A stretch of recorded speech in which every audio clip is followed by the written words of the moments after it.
जब हम हाइड्रोजन और कार्बन को रिएक्शन कराएंगे तो मीथेन बनेगा। जब हम कार्बन को ऑक्सीजन के साथ रिएक्शन कराएंगे तो कार्बन डाइऑक्साइड बन गया।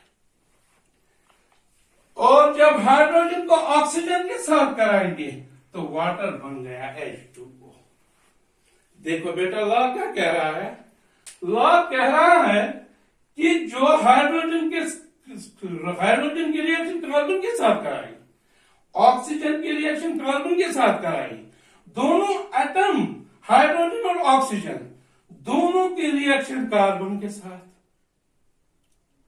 लॉ यही कह रहा है कि जब आप दो एटम को एक ही एटम के साथ रिएक्शन कराओगे, जो इन दो का रेशो होगा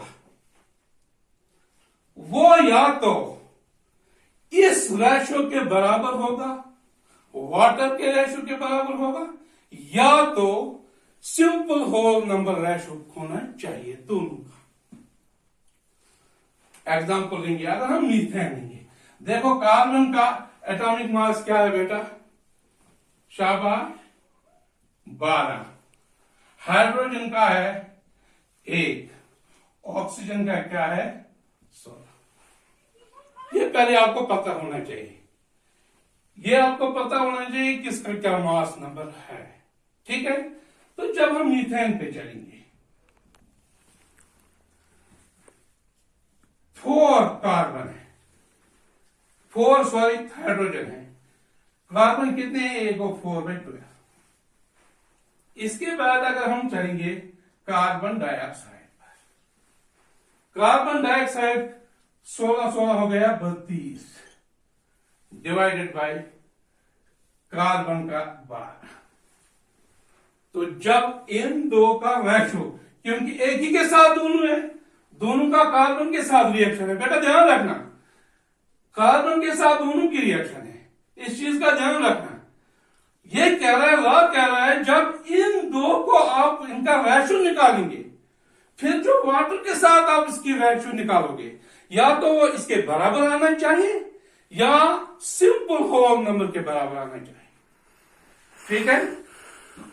निकालो इन दो का ratio, that is 4/12 is to 32/12, ठीक।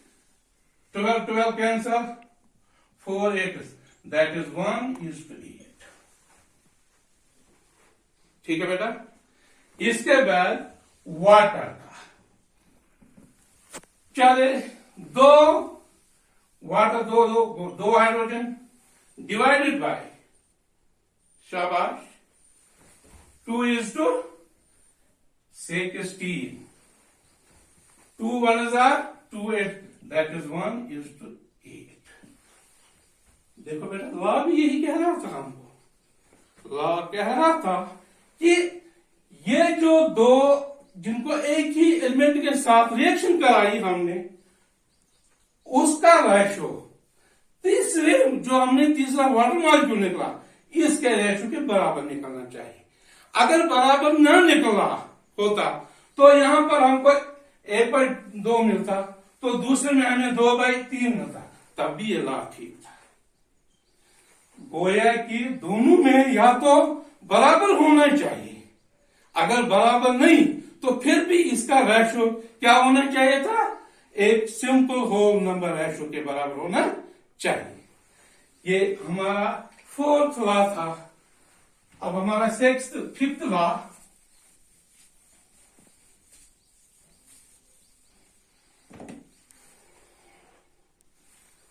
Fifth law, Gay Lussac's law. बेटा ये जो लॉ है, this law is applicable for gases only, applicable for gases.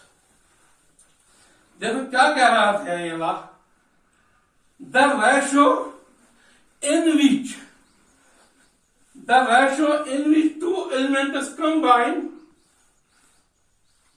देखो गेल क्या कह रहा है, ये लुचिस लॉ कह रहा है कि अगर हमारे पास दो गैसेस एटम्स होंगे, दो गैसेस मॉलिक्यूल्स होंगे, गैस तो मॉलिक्यूल नहीं होता ना, मिसाल के तौर पर हमारे पास हाइड्रोजन और क्लोरीन गैस होगा, ठीक है, दोनों गैसेस है, ये हमको देगा HCl गैस टू टाइम बैलेंस करने के बाद। ठीक, ठीक है बेटा। देखो बेटा क्या है, जब हम हाइड्रोजन गैस क्लोरीन गैस को आपस में मिलाएंगे तो हाइड्रोक्लोरीन गैस बनता है, ठीक है, HCl बनता है। तो गेलुचिस क्या कह रहा है कि अगर इसका वॉल्यूम 1 है, क्योंकि इसका स्पिरोमीटर 1 है ना, one volume combines with one volume, it gives two volume, 2 times HCl, ठीक है, शाबाश। अगर हम मिसाल के तौर पर यह लेंगे कि H2 10 ml था, तो बेटा बोलो क्लोरीन कितना होना चाहिए, क्योंकि यही वन वॉल्यूम है, ये भी वन वॉल्यूम है, जब ये भी वन वॉल्यूम है तो फिर ये भी 10 ml होना चाहिए। तो जो HCl है ये 2 वॉल्यूम होना चाहिए, तो जब ये 2 वॉल्यूम है, वन वॉल्यूम 10 ml के बराबर, 2 वॉल्यूम हो गया 2 into 10 20 ml के बराबर होना चाहिए। यही गेलुचिस लॉ है। गेलुचिस लॉ क्या कह रहा है, ये कह रहा है कि अगर हमें रिएक्टेंट में या जो प्रोडक्ट हमें बनेगा उसका डिपेंड रहता है रिएक्टेंट्स पर, कि रिएक्टेंट्स में वॉल्यूम का क्या असर होगा, वही प्रोडक्ट्स में होगा। एक सिंपल सी इसकी न्यूमेरिकल करेंगे हम, क्वेश्चन है when 100 ml of methane burns, when 100 ml of methane burns to form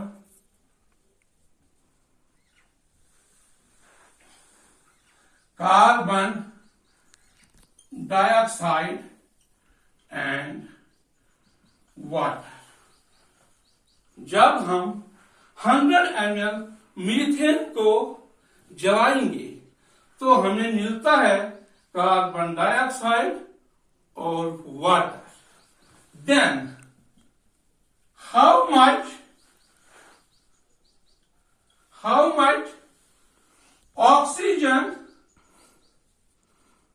is required and how much carbon dioxide is produced।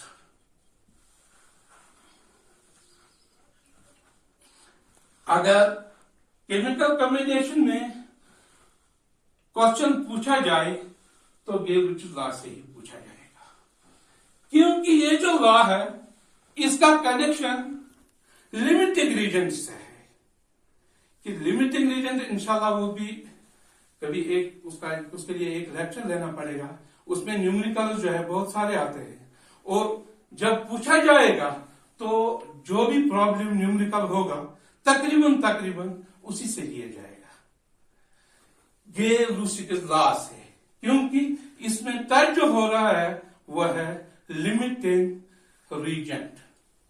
वो क्या है? Limiting reason.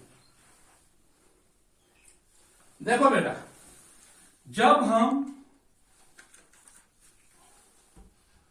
100 ml कौन सा लेंगे हम मीथेन, पहले रिएक्शन बनाएंगे, जब हम मीथेन को जलाएंगे ऑक्सीजन के साथ तो हमें मिलेगा कार्बन डाइऑक्साइड प्लस क्या हमें मिलेगा, कार्बन डाइऑक्साइड और वाटर।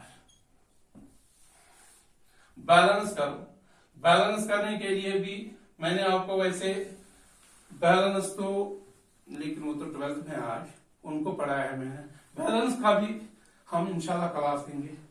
तो यहां पर 2 हाइड्रोजन, ठीक है, यहां पर 4 हाइड्रोजन, तो फिर 2 से लेंगे। 2 ऑक्सीजन, 2 हो गए 4, ये भी फिर 2 होगा। अब देखो balance, carbon 1, carbon 1, hydrogen 4, hydrogen 2 2 4, oxygen 4, तो यहां पर 2 2 4 बैलेंस्ड हो गई। ठीक है, ये भी गैस, ये भी गैस, ये भी गैस, लेकिन ये जो है ये लिक्विड है। तो बेटा ध्यान रखना, इस चीज का ध्यान रखना कि जो गेल-लुसिकस लॉ है, it is only true for gases. तो इसका मतलब है वाटर के साथ हमें छेड़ना नहीं है, वाटर के साथ हमें छेड़ना नहीं है। देखो बेटा, इसका मीथेन एक है, हो गया 1 वॉल्यूम ऑफ मीथेन। ऑक्सीजन कितना है? 2 वॉल्यूम ऑफ ऑक्सीजन। ये 1 वॉल्यूम ऑफ कार्बन डाइऑक्साइड। ठीक है, अब हमें क्वेश्चन कह रहा है कि जब आप 100 ml मीथेन, तो हमें 100 ml मीथेन है। बेटा ध्यान रखना, यहां पे ध्यान रखना, ये 100 ml मीथेन है, लेकिन जो 100 ml मीथेन है ये 1 वॉल्यूम है। जो ऑक्सीजन है ये 2 वॉल्यूम है। अगर 1 वॉल्यूम का 100 ml हो गया, तो 2 वॉल्यूम का क्या होगा बेटा? 200 ml। ठीक है, टू यू कार्बन डाइऑक्साइड कितना है? 1 वॉल्यूम। 1 वॉल्यूम किसके बराबर है? 100 ml के बराबर। वाटर के साथ हमारा कोई लेना देना नहीं है, क्योंकि गेल-लुसिकस लॉ सिर्फ किसकी बात कह रहा है? गैसेस की। अब देखो बेटा, क्वेश्चन क्या था? आप बोलो कि मीथेन को जलाने के लिए कितना, अगर 100 ml मीथेन था, उसके जलाने के लिए कितना हमें ऑक्सीजन जरूरत पड़ा? हमने कहा 200 ml। तो जब 200 ml इसके साथ हमने मीथेन को जलाया, तो फिर क्या रहा था? आप बोलो कार्बन डाइऑक्साइड कितना हमें मिला? वो कहा हमने 100 ml। तो वाटर के साथ कोई लेना देना नहीं है। समझ आ गया बेटा? ये था गेल-लुसिकस लॉ। इसके बाद हमारा और एक लॉ है, एवोगाड्रोस हाइपोथेसिस। वो कुछ ज्यादा नहीं है, वो भी गैसेस पे है। Avogadro's hypothesis.